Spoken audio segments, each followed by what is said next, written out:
It's episode 73 of Chit Chat, and while some games are just classic, there are others that are considered modern classics. Tonight, we run down some of our personal top 10 board games released in the last 5 years. Let's do this. Yep, it is episode 74. Starting to lose count, but today we are going to be talking about Essen. And you might be asking yourself, wait a minute, I thought Essen was canceled. Well, I don't think Essen is completely canceled, and board gaming is never canceled, depending on how you look at it. But we're going to be talking about a ton of different board games that are coming out that I think would probably have been big Essen releases, or at least games that are coming out sort of in this time frame of October, November of this year, which we generally always consider sort of the Essen time frame. But before we get to talking about any of those games, we have a winner from last episode. That's really weird. I think I just heard like a Pringles popping lid in my ear for some reason. I don't know why I heard that. Anyway. Oh, sorry, I just popped. Was it you? Stop. No. All right. So the winner is Matthew Strout. You have won Fort. All you have to do is email us at manversusmeeple@gmail.com. This week we're going to give away this. This is a new game from Simon.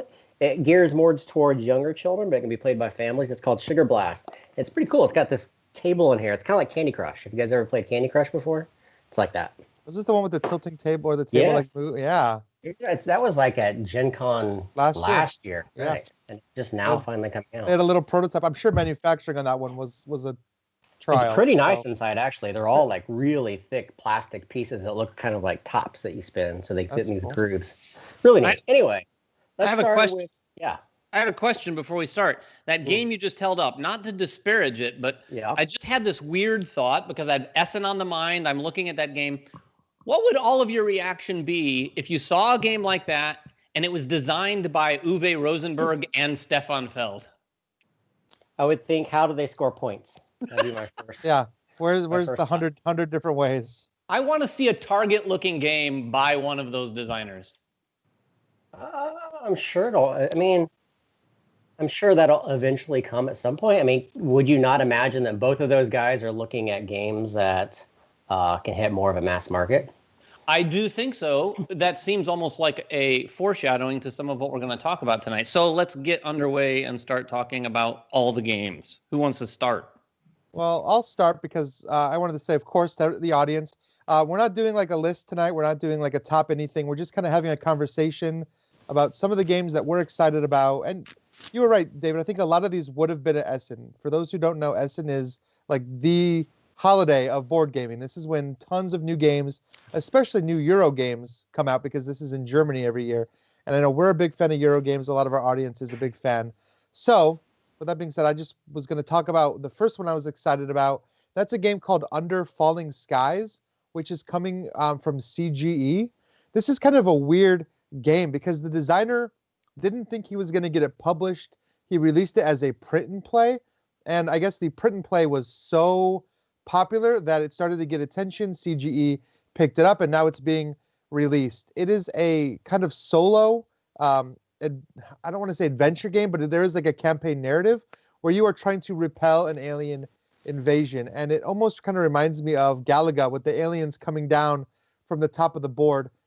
It's a dice placement game where every time you place a die, you get something, and then a certain row of aliens advances towards Earth. And you're trying to prevent them from reaching Earth. And it's a completely solo experience. And I like those puzzle games. And I like dice placement games. And I like campaign games. And this has all of those things with like a narrative. And there's like comic books that tell the story of what's going on. So, I don't know. This just seems really cool. And I think it's one that I will probably have a ton of fun with. Was this one not out already? I thought it came out like a month ago. Am I wrong? I could be. It's not widely available. It might be releasing right now at this time period. I haven't been able to get it, if that's the question. No, that's fair. Again, this is one I probably would have walked away from Essen with because I think it would look great. It looks great on the table for sure. Yeah, I do think that and Arnac from CGE are both releasing around the same time. That was their two games that they'd kind of announced for that period of time. Yep. Cool. Which, and if that wasn't the best segue ever, brings me to one of the games I'm looking forward to. And in fact, I had trouble when I was coming up with the games I wanted to talk about. I thought, should they be games we haven't played and we're quote unquote looking forward to? And then I said, no, it can be anything I want. So I put Arnac on it because I'm loving this game. We had a prototype of it. We did a full playthrough of it, and we just finally put that up on the channel recently. A lot of fun with it. We had to send the prototype away, so now I'm just jonesing to get the actual copy of the game, which I know is coming anytime because I think it's starting to ship. So this is definitely an Essen game. If you haven't seen our playthrough, check it out. But just to give you a quick description, this game is sort of an Indiana Jones adventure-y themed game, but it is a Euro that mashes up deck building and worker placement, both in sort of very light fashions. Keeps it very tight. And the thing about this game is it's just fun. Like, I'm not even sure if I could describe exactly the reasons why it is, but it has a very high fun factor. The game builds very much over the course of the game. You're taking very short, quick turns at the beginning, and then by the end, you're stringing together all sorts of cards and things that you're going to do on your turn. So look for that one, Lost Ruins of Arnac. Yeah, I mean, I think we have a Discord server. If you guys aren't a part of our Discord server, feel free. I think it'll be in the comments section of this video, but we have a really active community there of people talking, and that's one of the things we've been talking about recently was just deck builders in general, and like how they need a really good resurgence of deck builders because you have. You've always had the deck builders where it's like a row of cards that you buy from. And I feel like that's kind of played out over the past couple of years. Obviously, there's new ways of looking at that. But when Clank came along, they really kind of reinvented what a deck builder could be by having that map and doing more of an adventure. And I feel like Runac is kind of the same thing. Like it does deck building in a fun and unique way, but it still retains deck building. And by the end of that game, you start to recognize your abilities really well and what's powerful in your hand compared to what's powerful in other people's hands. And that's kind of unique for that kind of game. I really liked it. And if you're dying to see Jeremy appear as though he's just figured out what a combo is in a board game, watch our playthrough because there's a couple moments where the light bulb goes off that I assumed had gone off years ago for him, but apparently not. And we were actually talking about this game the other day because, so I'm in all these Facebook board game groups. I know a lot of our commenters are as well. But they were asking about, has there ever been a hybrid deck building worker placement game? And honestly, this is one of the only ones I could even think of. Those are hard mechanics to mix together. But I think Arnac really did a good job of that. So I think that's a definite win. Yeah, and you're right. It is fun. It's a very fun game to play, and you should be happy you got rid of the copy because I've seen the new copy. I mean, I don't have it yet, but the new version, like the final version, those pieces look really, really cool. Oh, really? Yeah. It's. I'm excited. We have one on the way, so cool. Looking forward to it. Kira, what you got?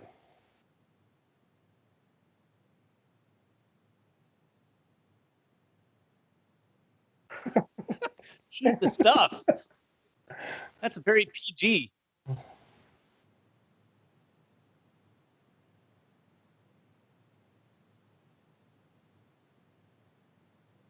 Then can you talk about the game directly over your shoulder? Because you and Johnny sat in front of me a whole evening and played through the entire game. Kira, I think people can't hear you, it seems like. So you are I will translate for Kira. Right now she is saying Ryan always wins. Ryan is the best player at MVM. That's what she just said. That doesn't sound like her. That doesn't sound. Is her audio completely off, or is it just quiet? I think it might be off. I'm not sure. That's unfortunate, everybody, because she had just sort of spilled the beans on this super secret Uwe Rosenberg game that we happen to know about. I know, it's a good thing we actually cut that off. Yeah. But okay, I think we're gonna get Kira back in a second. Jeremy, why don't you talk about yours? Yeah, I can talk about mine. All right, so Kira and Johnny. Johnny's a kind of a local friend. She's actually like 3 hours away. They came over. Johnny was in town. They came over. They played the Princess Bride. I taught them how to play it, and they went all the way through all 6 chapters. But that night we also played this. This is 2491. It is from a company called Meebo. And to be quite honest, I didn't know anything about this game until I went to BGG and looked at their August or September, October list. But we're just kind of going through there, and this one stuck out just because it's it's space and it looks kind of cool. But it's from the same designer that did. It's called City of Spies Esteril 1942. Oh yeah. And that game was okay. I barely remember it, so I'm sure there's some similarities between the two, and I've read some comments online about how they do have some similarities, but it's a very, very cool game. In this game, you have a bunch of tiles, and I'm not sure you can see this on the screen, but there's a bunch of tiles, and you'll have more tiles depending upon the number of players in the game. And each of these tiles is broken down into 4 or 5 different spaces. And on your turn, you're using a hand of 6 cards. You're placing one of those on one of these different locations. Either in secret with your spaceship on top of it, or so people know with your spaceship on top of it. And all these spaces, all these cards, all these tiles have different functioning, and they all resolve in different orders. So depending on which tiles are up, they could resolve at different times, and each tile within itself resolves at a different time. So you have a lot of times in this game where you're thinking in your head, if I can get this thing to pull this thing over here and then act before this player, which is going to nullify their power if they have that power, it's just really, really, really entertaining to play. And we were all pretty scared about the game at the beginning just because it's really kind of an overload at the beginning. You're trying to memorize what all these things do. But the moment we got through halfway of that first round, we realized what we were doing. We were like, holy crap, this is really, really fun. So it was a lot of fun. Can you hear me now? Can hear you. I had to delete and re-add my audio. We've always heard you. I don't know why. But can everyone else hear? We'll find out. I'm sure the commenters will. Oh, yes, but you are echoing like crazy. So, at least echoing for me. I don't know if the audience is hearing an echo, so that's fine. I'll hear the echo forever. I really want to play that game, Jeremy, because space. That's it. Space. I don't think the game. It says that it is. And let me look here for a second. It says that it is 2 to 5. I can't imagine this game would be fun at 2. Maybe it is. I don't know. But at 3 players, it was awesome. Enthralling. It was really really absolutely echoing, awesome. By the way, Kira. Okay. Just me echoing, so you're fine. Okay. So yes, cool. I think this one's coming around Essen. I don't know anything more than that. I don't even know who Meebo is. They're some foreign company. I can look them up and try to figure it out. But yeah, that's what I got. Yeah, it was a lot of fun. And what the cool thing that I looked at it and I thought, why are these tiles? And this seems really weird. And like, there's the moving board and everything. It was a lot of fun but it's a mean game. It's super mean, and I love that. So you have to be willing. You have to be going into it knowing it's a super mean game, which was a lot of fun. So the game that you asked me to talk about a minute ago that I was all unhearable for is The Princess Bride. So it's been kind of funny. Like everybody's been hearing Jeremy going on and on about this, that it's like amazing. And I'm like, it's just a storybook game. I love The Princess Bride, so I was going to play it anyway. And I knew I was going to very likely enjoy it because it looked like it did a very good job of capturing the movie. And then we played it. And the hype is kind of real on this bad boy. I had a lot of fun playing it. And while I don't know that I could personally play it again, I would play it with others, right? And like guide them through it because it is cooperative.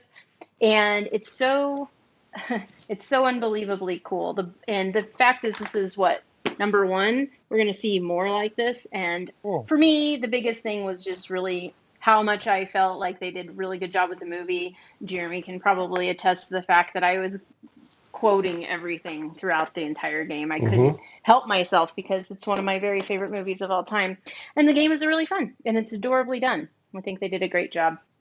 I think the sky is the limit when it comes to games they can do with that system. I mean, Ravensburger has a ton of IPs, and we've seen a lot of games in those IPs, and so there's no reason that we can't do these story books. Well, and it's funny afterwards, John D., who Jeremy mentioned a moment ago, we went back to my house after, and because it's Halloween and Hocus Pocus, and I have the game from Ravensburger, we played that and watched Hocus Pocus. Nice. And I have to say, I'd rather see it in this format. Like, I think they could really do a great job with it in this format, and it would be a lot of fun. The game, Hocus Pocus, was I gotta ask some questions. I think there's a little bit of weirdness in the rules I gotta clarify before my final thoughts on that one. But no, I'd love to see that in this format. I think, like you said, there's a ton of things we can see there. So, all right, what else? Well, before we move on, I want to address the comments really quick. A lot of people talking about Golem right now, and we were talking about Golem earlier. It is one of our most anticipated titles, but it is not coming out until probably 2021, right, Jeremy? I mean, that's the last we heard. They're still going through some finalization with the rules, and then the art's not completely done. So I don't think it's at least not going to be until December. Yeah. So unfortunately, no, that probably would have been on a lot of our Essen release lists if it was actually releasing at Essen like it was supposed to. So lots of people talking about Golem. I think a lot of people are really excited about that one. Can I segue into something before you go on? So Golem, just to briefly mention what it is, it's from the same designers who did Grand Austria Hotel, and it shares a lot of the similarities between that game. And I'm really excited because we've been given the opportunity in VM to do a look at Grand Austria Hotel's first expansion, which should be up on the channel any day. I played through it. David's played through it. I can't say how many modules are in the game. The video I did has just the first module. So if you like good Euro games, number one, you need to get Grand Austria Hotel this period. But right around Essen, this is going to launch. I think it's next Tuesday, this Kickstarter for the first expansion ever. And I got to say, if you like Grand Austria Hotel, you're going to dig this. Plus, there's a deluxe version of it coming out, too. Oh, nice. So jealous I haven't gotten a chance to play it yet. I love Grand Austria Hotel, and the expansion module that you got looks really, really great. I can't wait to see what else they do with it during the Kickstarter. Yeah. All right, Ryan, what you got? You got another game? Well, yeah, I do have another game. I'm not going to try to pronounce this one because I don't speak German. But there is a new sequel to Ganz schön clever coming out, and this translates to 3 times as clever. And anybody that knows me knows that I love these clever games. I mean, I've played a ton of the first 2. I have the apps, and they're constantly bringing out new remixes, basically, of those games, new boards to play on and things like that. But this one, 3 times as clever, actually brings like new mechanics, a lot like the difference between 1 and 2. So yeah, I mean, this is going to be a must-have for me. And if I'm being honest, I will buy these games as long as Wolfgang Warsch keeps making them because it's my favorite series of roll and writes. So I know you love them. You played a million games. I really do. I really have. And I remember when we were in Essen last year that there was a stand that had all these different pads just for guns in general. And so, well, we all know that we'll get the 3rd one here in the States before too long because Stronghold Games has been picking up all of the roll and writes from Schmidt. So we should be seeing, hopefully sooner than later, that here stateside as well. Hey, James, stay tuned for something special with that problem with Grand Austria Hotel. Just letting you know. More to come. I'm just gonna say there are no problems, in my opinion, with Grand Austria Hotel. People just need to have patience. I agree. And if you play Grand Austria with a group of players that are Euro players who are familiar with the game, even at 4 players, there's not really a lot of downtime. Yeah, it's not too bad. Cool. So my next game is a game that I haven't played, so this would fall into that category of I'm looking forward to it. Ironically, we do have it, and I think Jeremy and Kira have played it, so they'll probably do most of the talking for me. But I'm going to tell you why I'm anticipating it, and that's Whistle Mountain. Now, you might be thinking this is the follow-up to Whistle Stop, which it is. But from what I understand, the game is vastly different than Whistle Stop. In fact, only by name is it really connected. And you'll have to correct me. I know Scott Caputo was involved he was Whistle Stop. Yeah. But this one is him and Luke Laurie. And Luke Laurie did one of my favorite worker placement games, Energy Empire, which I really, really love. I think is an incredibly underrated game. And also Dwellings of Eldervale. You got it this time. It's Everdell or Eldervale. I can't Eldervale. Keep it straight. So I'm really looking forward to this. I've looked into it a little bit, but I haven't played it. Tell me what it's like, guys?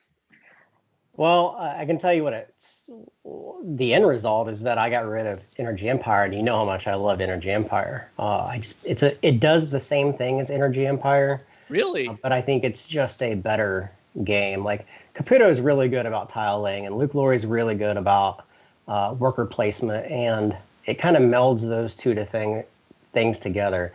The thing about Whistle Mountain that I really enjoy is that there are so many tiles and bonuses and cards and opportunities for every game to be incredibly different.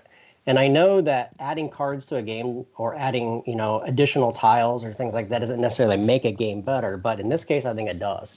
I think that you going into this game and coming out of it on the other end is only going to make you realize how much more you can play of this game. Like you can play it a dozen times and not see everything in it just because of the way the board builds out, the path that you take, the bonuses that you acquire, where you place your airships every round. And plus it's got a really clever mechanism on how you gain meeples and how you lose meeples and how you score points. It's just a lot of cool stuff going on at once. Yeah, I am really looking forward to it. I love the aesthetic. I assume it has the same aesthetic. I've seen some pictures, of course. And I do like that concept of mashing those two things up together. And like you said, those two guys do those things very well. So I'm very interested to see how they do them together. So I've never played Whistle Stop. So that was my first experience with a whistle and with the whistle game. And don't ask me whistle because I can't. But we played it first on TTS. Yeah.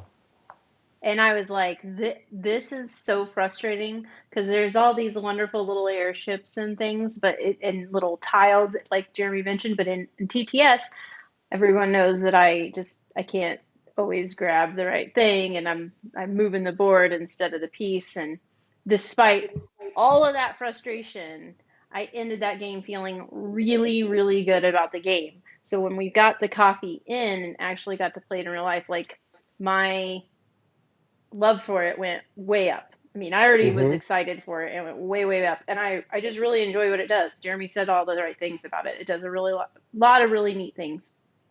Yeah, and the trick is too, the trick with like Whistle Stop is that it's got a lot of variability, but it's really easy to play. It's really easy to teach people how to play the game. It's really up for the players to be creative on how they want to approach it, which is cool. I mean, I like the game a lot. I've said enough about it. All right. Next. Well, I'm looking forward to it. You're next, Jeremy. I'm next. Yes. I will talk about this one. And I'm not going to talk a whole lot about it because I invite you guys on, I think it's Saturday, the day we're playing this one on our live stream. This is Praga. It's a pretty close to near being done game. It's from Delicious Games in Rio Grande. Delicious Games, if you're not aware, that's Vladimir Suchi's company. He did Underwater Cities. He did Pulsar, which are both up behind me somewhere. It's a very clever game. There's a lot of stuff going on this that you'd be familiar with the other games that you've played of his. It is... I think my experience with it was probably a lot better than Ryan and David's. I don't want to say it's a punishing game, but it's one of those games where you kind of have to make a decision and kind of roll with it to the end, and then hope that it comes out well. I like it a lot. I think it's super clever. There's a lot of cool things going on in the game. Not to mention that wheel that spins around, which I don't think I put a picture up of it, but that wheel that spins around that gives you your actions every turn, and then this communal city building that you were seeing right there. They're just really, really clever aspects to the game. Plus, anytime I see Suchi's name on a game, I know that it's going to be something that interests me just because he's really good about mixing lots of different mechanics together. So I love it. Yeah. And it also has to be said, it is an absolutely beautiful Euro. Euro. Like, if you ever imagined in your dreams what the quintessential Euro would look like, it is this game. Like, it's got these beautiful three-dimensional components that sit on the board, but not only that, the artwork, which I think the three of us agreed, it looked a lot like The artwork looked a lot like Orleans. It had a lot of Orleans style looking guys, but Like better. Medieval style kind of drawings. Yeah, on the board. It is a beautiful game, and I would agree with Jeremy. It's got some really unique and clever mechanisms. I would say, like a lot of his games, actually, and other Euros of this ilk, there's going to be a lot of conversations about like what you have to do when you play this game and what you can do, because I think a lot of people, and like a lot of these, there will be a lot of early debates where like, oh, well, you can't win unless you do this. And then someone will inevitably go, well, I won without doing that. And there'll be a lot of conversation about different routes to victories and which ones are better or worse and how well balanced they are. And, you know, the jury's still out on that, but it is a fantastic Euro in that sort of vein. Yep. Awesome. Yeah, you guys said everything I could possibly say about it. But definitely watch, because you have to see this one in action to really get how this wheel moves and forces you to make interesting decisions, because, man, I've never seen anything quite like that. Yeah, you so have this to play one's it. go You ahead, have to Dave. play it more than once, for sure. Mhm. This one's starting at 4:30 p.m. Eastern Standard Time on Saturday. So we have an hour and a half slotted to it, maybe 2 hours. I've pinned Ryan, the you're link playing that with me. in the chat. Yeah, I'm Pinned the link excited. in the chat. Yeah, you were right when you said, you know, I mean, I didn't have a bad experience. We just didn't do as well because what you just said, you have to pick a strategy and go with it. I was kind of experimenting with the game and like a little bit of this, a little bit of that. And what that equals is not really doing great in any one of those things. But you don't really understand. It's really difficult until you actually finish the game to see how it all comes together. Hey, Jeremy, somebody's asking if the wheel is like, it's Steven here, is the wheel like the one in Glass Road? Um, I don't think so. No, I don't No, remember Glass really. Or Road that Barrage? well. Or Barrage? No, nothing like Barrage. Nothing No, like no. Barrage, Okay. no. No, There the is wheel. there's some timing involved for sure, but really at the end of the day, you're just sort of selecting an action. And the cool thing is you have complete flexibility to pick whichever action you want, but you might have to pay for it. Yeah. And then it rotates. So there is some timing, and there's going to be definitely some of those moments where you're looking at an action and you see where it's going to be on your turn, and you're thinking to yourself, please, dear God, don't anyone take that action before I need it, because then you have to kind of readjust. But that's exactly what a lot of his games do, for sure. And those actions have bonus actions too. So depending upon where they're slotted on that wheel, it could be, you could pick an action and one bonus action. Then the next time you pick that action, it could be on a completely different bonus tile. So it's trying to figure out that mental math on how to like combo those together. It's fun. Yeah. All right. Who's next? Ryan. Oh, me? Yeah. Okay, well then I'm going to talk about Namiji, which is the sequel to Takedo. We got kind of a sneak peek at this last year at Gen Con, and it was scheduled to come out. It was actually went to Kickstarter earlier this year. It's delivering to backers right now. It was going to be available at Essen, but you know it won't be. This is I think just a great game. I mean, I'm a big fan of Takedo. I actually talked about Takedo on our last chit chat. And this brings all the things I love about Takedo, the beauty of the game, the simplicity of the game, the ease of teaching the game. But unlike Takedo, this is far more interactive of an experience, and actually a little bit on the mean side, which is surprising for the first game being like so chill and you're just kind of, you know, moving through Japan.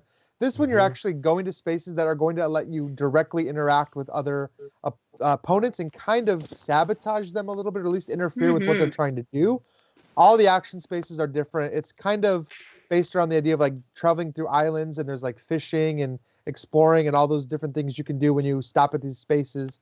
The heart of it is Takedo, but man, I think this is a better version, personally. It's gorgeous on the table too. I mean, the prototype that we got for the preview was amazing. I had a lot of fun taking pictures of it because I loved all the little boats and stuff. Anywho, David, you're up. All right, so Kira, you're going to have to help me with this one because I know you've played it, and I know you don't have per se a list prepared for tonight. But my next one is Red Cathedral. This is from Devere. Devere is, honestly, I got to say, Devere is an underappreciated publisher, and their games are almost all underappreciated. Yeah. These are great games. We loved Silk. Was one of my favorite games from a couple years ago now? Yeah. And then Ryan and I had a chance to play through Paris City of Lights. Yeah, that was really good. Great little 2-player game. In fact, now that I think of it, I haven't played it enough since then, and I want to play it again. And this one, Red Cathedral, is true to form with DeVere. It's a little box with an insane amount of game in that little box. It's very hefty inside. Like you can feel the weight of it.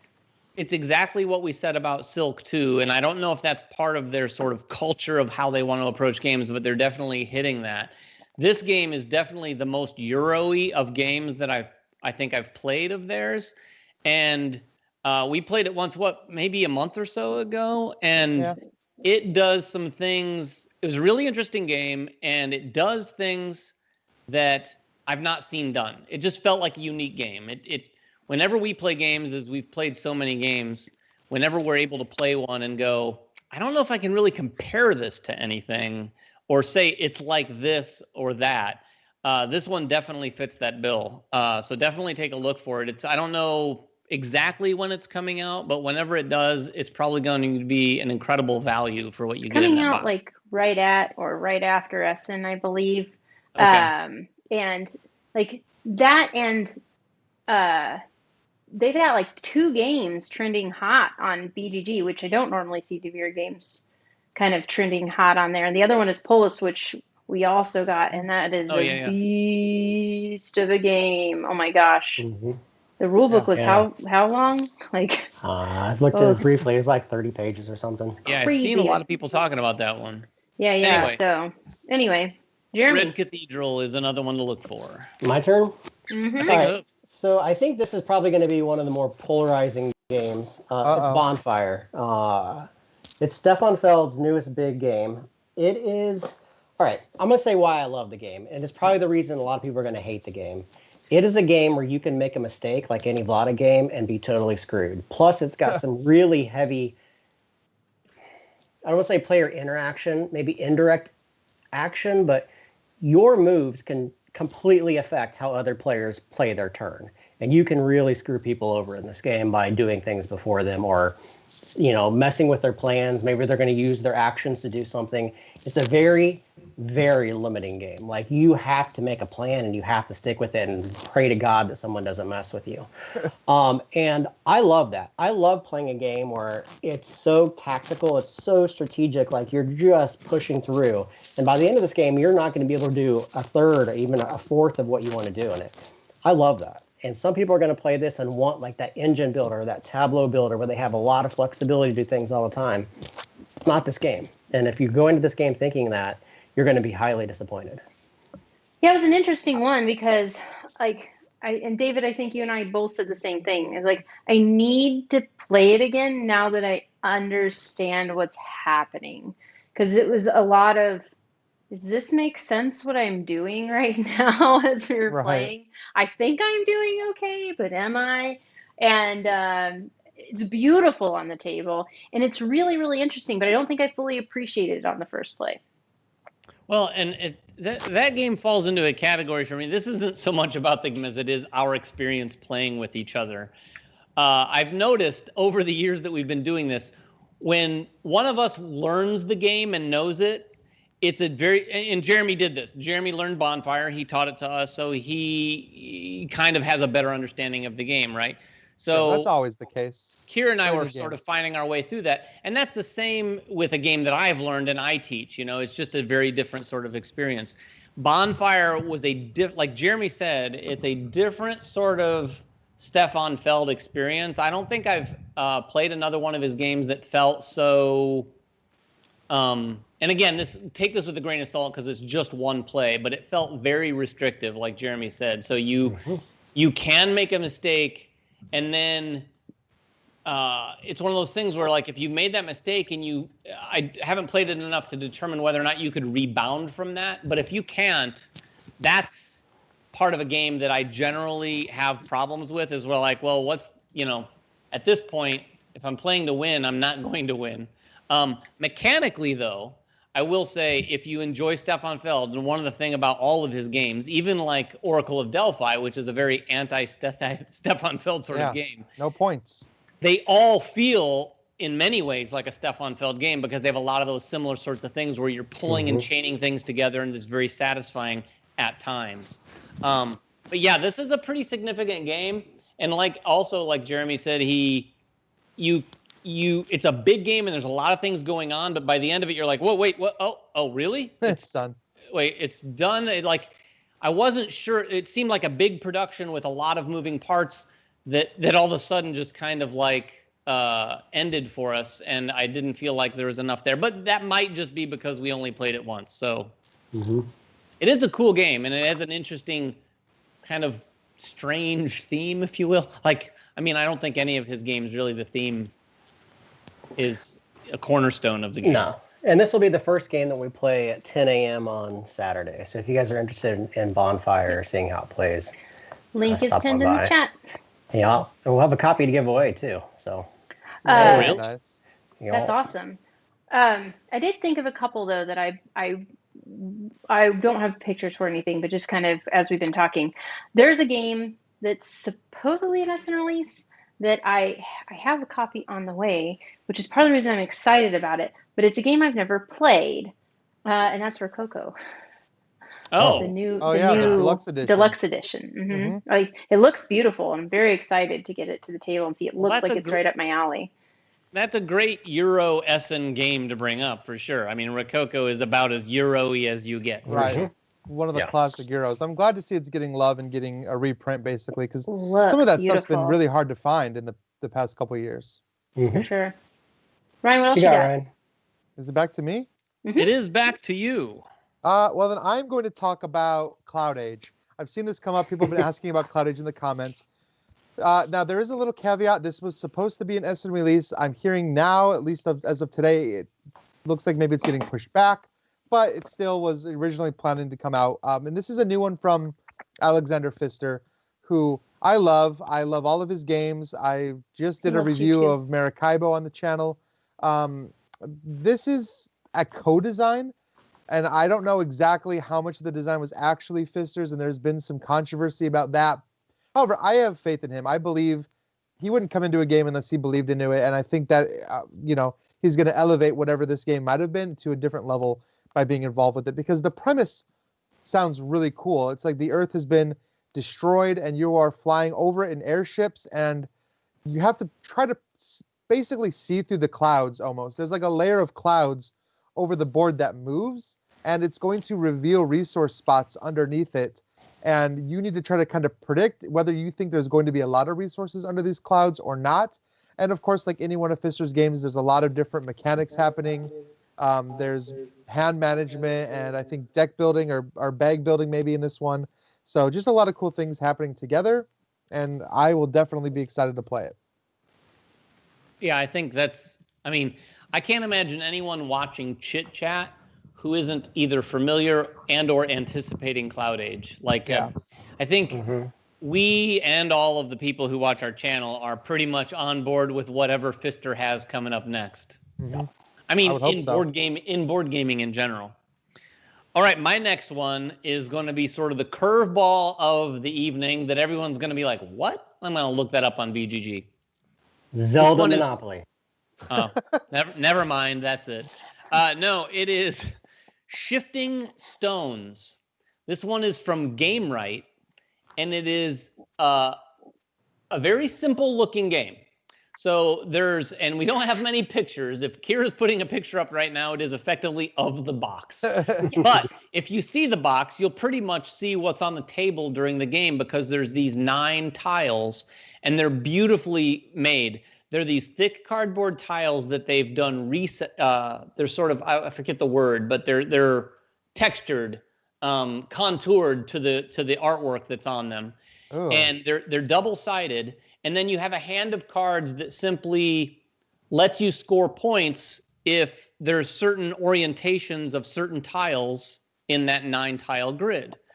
The interesting thing is when you're playing, you have a hand of 5 cards, and the cards are multi-use. So all of the cards are effectively, things that you're trying to achieve. But you can burn one of those cards in order to swap tiles or flip a tile. So if you have enough cards, you might be able to score your high value card in your hand by using your lower value cards in your hand to manipulate the board such that you achieve what you're looking for. And then you can lay that card down and score, say, like 5 points or something like that. And then I think at the end of your turn, you still gather up all your cards again. I haven't played it.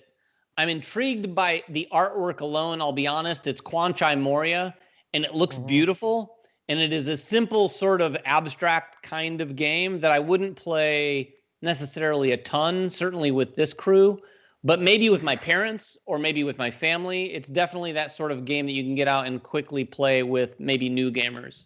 But it looks beautiful, and I'm really looking forward to it. I think that cover that you showed is the wrong one. I think I've seen a new version of the cover that was floating around on Facebook. Oh, or really? something. Because I love that cover, actually. It's more. I think it has more of like it's I don't know, some kind of like landscape background now. I'm trying to find it, but I can't find it now. Of course. Anyway, While you're looking for it, I thought of another one because I forgot about this because we played it so long ago, and that's Tekkenu. I love that game. and Tawatansuyu are both. Yeah, I haven't think, played that one, so I don't know how I feel about that one. You But haven't I played definitely know I like Tawatansuyu? Tekkenu. There you go. Tekkenu's good. That's Oh, the yeah. cover. You're gonna have to. No one can see lower? that. Well, Lower? anyway, too much light. I think you can maybe see Tekkenu on my shelf right behind me. I don't know, but I've been playing that game a lot since it came out. Super good. Yeah. Plays good the at next game 2 I'll and cover 3. It's awesome. is Hallertau, and that's our Hallertau.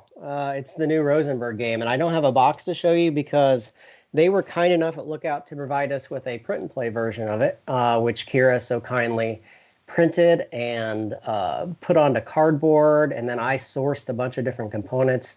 Basically, we had to put this whole thing together from scratch because we wanted to play it on the live stream because I'm a huge Rosenberg fan. If you can't already see, like over here is a bunch of Rosenberg games all lined up because like that's what I like.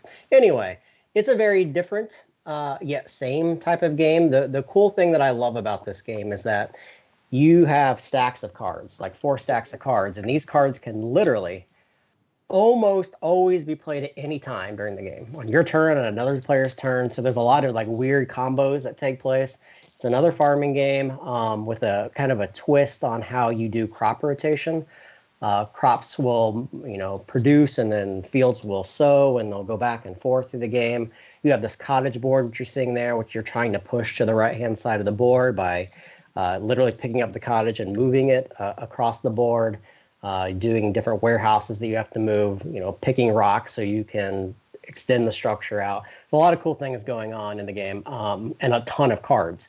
They sent us the files for 4 decks of cards, and they're like this thick each, and that's one set of each 4. So one stack of the 4, and there's 4 different sets of those for all 4 different. It's like Agricola, right? You have like a million different cards that you can play with. So every game's going to be vastly different from the next game. Again, this is a game that we're going to play on our stream, and this one's going to be on day 2 at 12 o'clock noon Eastern Standard Time. So that's on Sunday of this weekend. If you want to see how this game plays, I highly suggest it if you're a Rosenberg fan at all, because I really enjoy it. Yeah, I am as well. I've really never been disappointed by one of his games. It was a lot of fun. It's very clever in what it does and how you have to move everything down and make sure that you're optimizing everything at every juncture, which makes obvious sense along the way. But it's really nice, and I think our prototype version of it had a very nice table presence. It'll be nice to see what the final looks like. If you do say so yourself. I did kill my printer in the process of printing this thing out.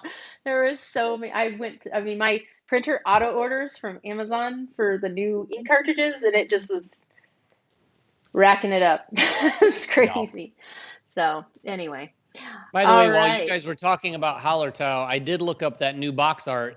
I like the box art even more now. Yeah, it's a really cool looking box. Yep. For shifting stones, that is. Yeah, it's like stones sitting in a landscape all over the place. That's awesome. Now, I will say that box makes it look like the game's a lot more involved than what it is, but it still looks like a cool game. Anyway. Ryan? Are we going to do another one? Yeah, I've got 2 more. I've got a couple. Yeah, I've got 1 more at least. You guys all have a few more. I have 1 more, and then some honorable mentions. You have 2 more. No, you do only have one more. Sorry. I do. This is the last one I prepared for, and this is Pandemic Legacy Season 0. Love Pandemic Legacy. I mean, it's just such a cool adventure that these games bring you on. There's so much exploration. There's so many new cool mechanics. And while I have heard that Pandemic Legacy Season 2 is still better, I heard that from Jeremy, who's actually played Season 0. I think the only person I know that's played it. I'm still really excited because Season 0 brings another new twist to the game. And this is obviously kind of a prequel. It takes place before the original pandemic broke out. And you're actually playing as like CIA agents during the Cold War. And you're moving about the different countries of the world. And you have a cool little passport book. And you're actually like having fake identities for wherever you visit. And so your powers are changing and things like that based on where you're going on the map. So that's super cool, Jeremy. I know you've played it. I know we don't want to give away a lot of spoilers, but I plan on just blowing through Season 0 when it comes out. No, I agree. I mean, I'll play it with you. There's a reason why I play those pandemic games. I said it in the review when that goes live. I hate Pandemic. Like, I'll just be honest. I don't like Pandemic as a game. There's nothing wrong with it. It's just not for me. But once they put it in that Legacy format, it changed. And I really enjoy Pandemic Legacy because of that campaign aspect. I'm one of those people that's very hard to please with co-op games. Like, I have to have something extra, and this provides that something extra that makes me want to sit down and play through all of them. And I've played Season 1, I've played Season 2, and now I've played Season 3, and I loved every minute of it.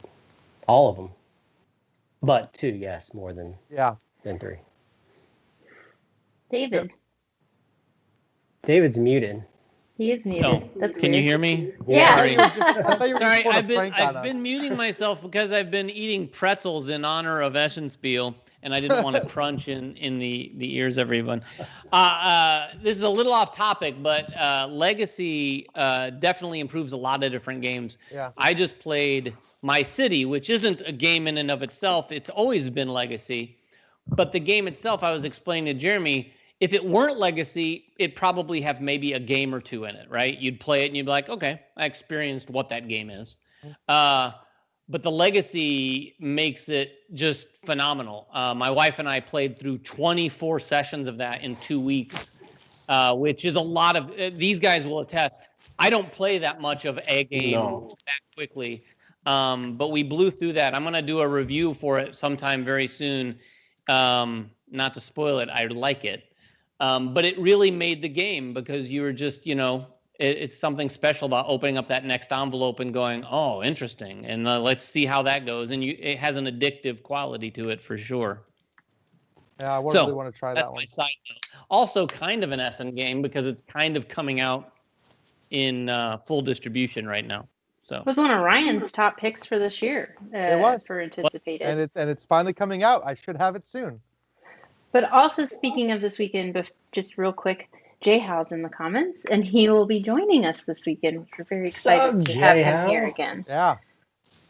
Yeah, he always brings a lot of energy and excitement into our marathon streams. And that's much needed when you're gaming for, 10 hours straight. So it's appreciated. Indeed. Who's next? Ryan, do you have another one? I have an honorable mention. I didn't know if you had another one you wanted to talk about too. But Jeremy still has 2. David has 1. Yeah. All right, I'll go again. So there's 2 big games I want to cover. The first one, this is, we've had this for a couple weeks and we've had to kind of remain silent on it, but this is Sleeping Gods. This is a final pre-production copy of it. And Kira and Ryan and I have played, how many hours do you think we played? Probably 8 to 10 hours of it? Probably close to 10 hours. At least 8, probably close to 10. So we played a lot of it. We've actually finished an entire campaign of it. This is a very interesting game. It is very hard. And the reason why it's so hard is I think this is the first rogue-style board game that I've played, meaning that you're not meant to finish this game in one sitting. It is expansive. Like, your routes that you're going to do in this game are going to vary completely, and what you've learned from one giant campaign, you'll take that information, as long as you take good notes, and you'll carry that over into another campaign. So it does require a heavy amount of endurance to want to get to the finale of this. Do I want to get to the finale? The gameplay is super cool. Like, the aspect of that picture that you just saw with all those cards, that was all of our cards laid out. Like that's all the things that we shared and we were working towards, and using actions to go to them and sharing actions to be able to overcome challenges.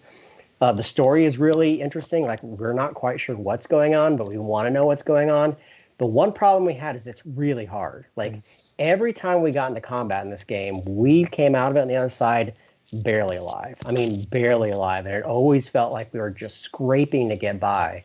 And my hope is that the more you play it, the more you start to figure out specific lines to go to get this weapon or this item or, these upgrades. And you start to learn what to avoid, because there's something this is like Demon Souls or Zelda, like maybe not Zelda as much, but like Demon Souls and those type of games where you go into the wrong side of the map and you're going to get into a counter that you're not going to survive at all. So you have to kind of learn from that and keep going. But as far as production values and fun factor, like I think it has all that stuff in there. So it's a very, very interesting game. Yeah, and like you said, we played for 10 hours, and I will never forget this moment. Kira was... Be careful. This is not a spoiler. Okay. Kira was keeping track of the map. And I was like, man, we played for 10 hours.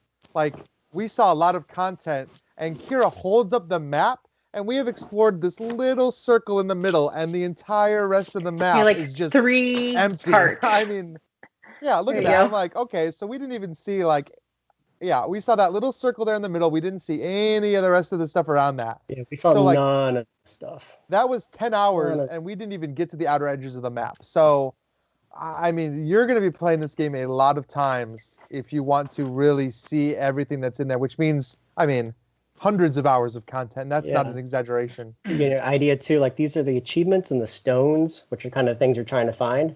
We found 6 out of, I don't even know, like 50 of them. Like, there's a lot. Yeah, it's crazy. Stuff to find, so. Well, it's a big I'll game. say It's a very about expensive game.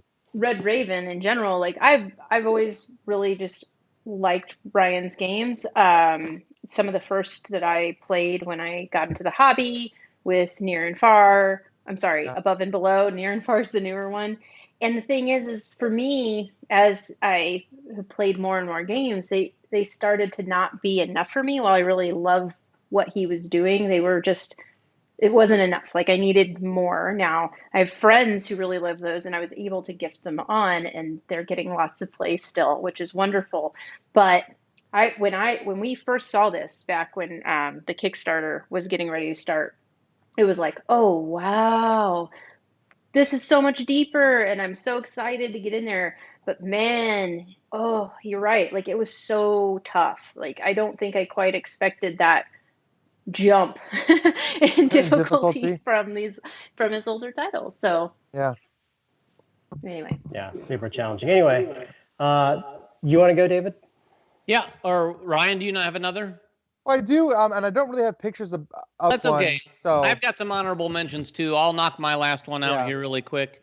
Haven't played this game, been looking forward to it. And this is one of expectations because it's Castles of Tuscany. Yeah. Now, we just got a copy, and I'd heard, and Jeremy had heard too, that it wasn't exactly what we may have expected. I think when I first heard it announced, I thought Castles of Tuscany was going to be sort of the successor to Castles of Burgundy, i.e. meaning, maybe Castles of Burgundy 2.0, if you will. But from what I've heard, and I did just read the rules, and I can kind of confirm just from reading the rules, it actually sounds like a more streamlined experience from what you'd expect from Castles of Burgundy. And it's not exactly like it, although it has a ton of the DNA. You know, you've got those little hex tiles, and when you place a hex tile in your little region, it does a thing. And I haven't played it yet, so I'm going to play it and probably do a review of this again very soon. But I'm looking forward to that experience very, very much. I'll probably play it for the first time this weekend, but I want to definitely get a few plays in under my belt before we do a review. Cool. The last game I'll talk about, then Ryan, you can get into your honorable list. Sure. All right, so this game is a cheat. It is not going to, maybe it is, maybe you can still late back it, I don't know, but it's shipping to backers. This is Etherfields, and I hope you guys have heard of this game. It's from Awaken Realms. Wait a minute, you need to hold up the whole box that you got. Well, this is one of many boxes that come with it. We did an unboxing. Go to Facebook. Yeah, There was a lot of stuff. I gotta say, and I may be early in my predictions here, but this is tracking to be probably my favorite game, not only of this year, but maybe of all time. Like the games I've played, like it's so hard to explain what it's trying to do, but I will attempt to say what it's trying to do. It's trying to put you in very uncomfortable situations all the time by making you go to these dreams. And you're a communal team who is working in an overworld, but you're constantly going to these dream worlds. And these dream worlds are always typically bad. And you're learning as you go. This is a game that's all about exploration, cooperation, your deck building, and you find new things literally all the time. It's almost like Legacy, but it's not. And when I say finding things all the time, this is one, and I hope you guys can see this here as soon as this picture goes away, but this is one of 2 boxes that is full of cards, like full of cards that we have not even seen yet. And there's 2 of these, and this is wave 1 of 2. Like, there's so many things to find in here, so many slumbers, so many monsters, so many cards that deck build. Like, Kieran and I played, what, maybe 8 hours of it so far? Probably. And it's constantly surprising us. Like, every single moment, it's surprising us with something new. It's really, really well produced, too. Like, the miniatures in here, all the components, the art on these cards is just impeccable. Like, everything about it is fun. I absolutely love this game. And, yeah, I mean, if you guys can still get a copy of this, I'm sure you can still late pledge it or do whatever. But I encourage you guys to find someone who has it or to back it and give it a shot. It's awesome. It's just a shame that their miniatures are such junk. Yeah, huh? Totally. What is with that wash? It's like only the best I don't know why looking people miniature on the planet. You're like, I stand by this. If you ever have a sun-dropped version of one of their games, I can't believe it if you'd paint it. Like, it just, that sun-dropped Why would you paint it for the sun-drop then? I have the sun-dropped Lords of Hellas, and it's amazing. Yeah, like, even all the miniatures have unique bases on them. And that's just showing you the unique bases, but they're all attached to them, obviously. You don't have to put anything together here. But every single miniature has some kind of unique base that's sitting on. It's just gorgeous. Please go to our Facebook page and check out the unboxing, because we did some up-close shots of the amazing work on those miniatures, and it's definitely worth looking at. I'm sure we'll have pictures popping up over the weeks that Jeremy's playing it. So I do have an honorable mention, and it reminded me, because Jay Howe just mentioned it as one of his anticipated in the comments. Jeremy and I played this. It's called The Loop. Boy, that game was a lot of fun. I can't wait to play it again, honestly. And it's you're this team jumping through time, trying to stop this mad scientist jerk from doing bad stuff. And it's just a constant struggle, and you're working against making sure that he doesn't get all his little contraptions off throughout time. And it's got a really neat table presence as well. You're dropping cubes into this little thing, and it pops them out, and that's where you're going to find what parts of time he's screwing with today. So really, really great little game. I think I posted some pictures up on Instagram not too long ago, so if you guys want to get a look at what I'm talking about, since I don't have pictures, please check us out over there on Instagram. So, Ryan, you had an honorable? I did, and this was so I was really excited about this one. It was the first announced. They said it was going to be an Essen release, and then I have not heard anything about it since, and that is the expansion to the Magnificent, which is called Snow. I haven't even seen pictures put out of this yet. So, I mean, I love the Magnificent, and this adds a ton of content to the Magnificent. It adds new player, it adds new color, something called a Master, which I don't know if that's, I don't know. There's just a lot of new things. Tons of new things coming into this game. But I don't know. I don't know if it's supposed to come out at Essen still, or even when it's supposed to come out. But I'm definitely looking forward to it. I was trying very hard to get you a copy of that, but it got pushed back. So he should be shipping it out around this week. So we should probably get it just after our stream. So I know you love that game. I really do. It just hit all the right notes for me in theme. I mean, it's not the hardest game to play. And it is one of those games where you can really kind of do everything, but it just hit some right notes. It's beautiful, and it's a lot of fun to play. And an expansion will make it probably even better than it was before. And maybe add more replayability to it. So, I haven't played that one, but I do have 4 very quick honorable mentions. I won't go into detail, but I just want to list them for everybody. All right, do it. One is another Rio Grande game, and that's Beyond the Sun. We do have a copy of that. We will be playing it. When are we playing that, Jeremy?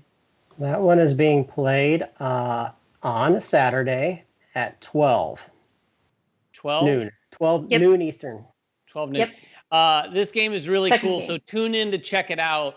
It is the table presence maybe isn't the greatest because it's basically just a bunch of cards ultimately that are laying on the board, but the components are really nice and the gameplay is really, really good. I'll be playing that with who? Ryan and Jeremy? Howard? I think I so. think so. Yeah. I'm excited. Yes. It's I don't another space remember. one, so I'm there It's for very it. cool. Beyond the Sun, and I'll be quicker with the rest. The next one is Seven Wonders Duel Agora, which is an expansion for Duel. That coming out already? Huge fan of Duel. I can't imagine this not being great. It adds yet another way to win the game. Merv, I think I'm pronouncing that correct. MERV. This is from Osprey Games. This is a very, very Euro-y game for Osprey. And we should have a copy. We were trying to get one in this week for the live stream, but I don't think it's going to happen. But we should have one in the next week or so. And then finally, this has been mentioned, but Tawantinsuyu, which is the board and dice game that's coming out around now. We've had this for a while. We did a review of it back, I don't know, a couple months ago. But I'm not sure it's quite at Tekenyu level, but it's a really, really good Euro, very thinky.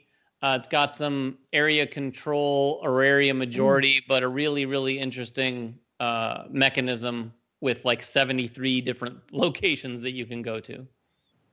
Cool. Yeah. That's it. I've got a couple honorable mentions. Ryan already mentioned two of them, Gollum and Cloud Age. Excited for both. The other two, one of them is Florenza, 10-year anniversary edition.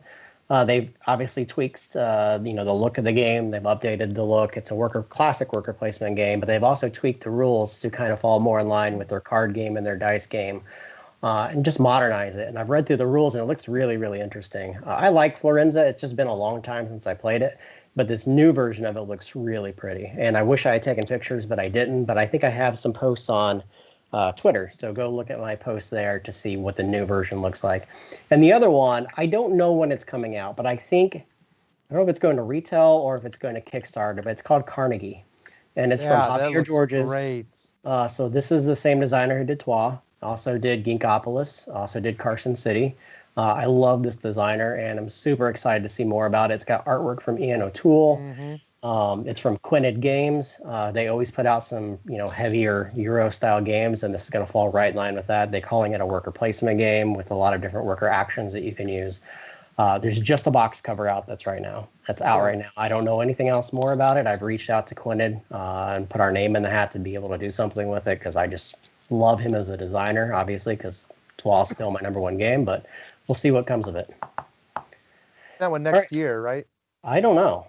I have no idea. I don't know if it's this year or next year or what. So all in all, I think 2020 is shaping up to be a pretty damn good year for games, honestly. Like even with given the fact that COVID and all that, like it's been a pretty amazing release schedule, I think, this year.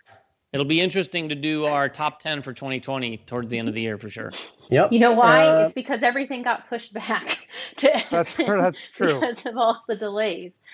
But I think I'm excited for all the games, but I have to say, with Gen Con passing us by and now Essen as well, like I'm having a little bit of just sadness about the fact, I miss the discovery, and that's why I wasn't super prepared because I don't go to. I mean, Essen there's so much stuff that I discovered that was never on any list. I mean, you guys look back to last year, and I talked about that dexterity game.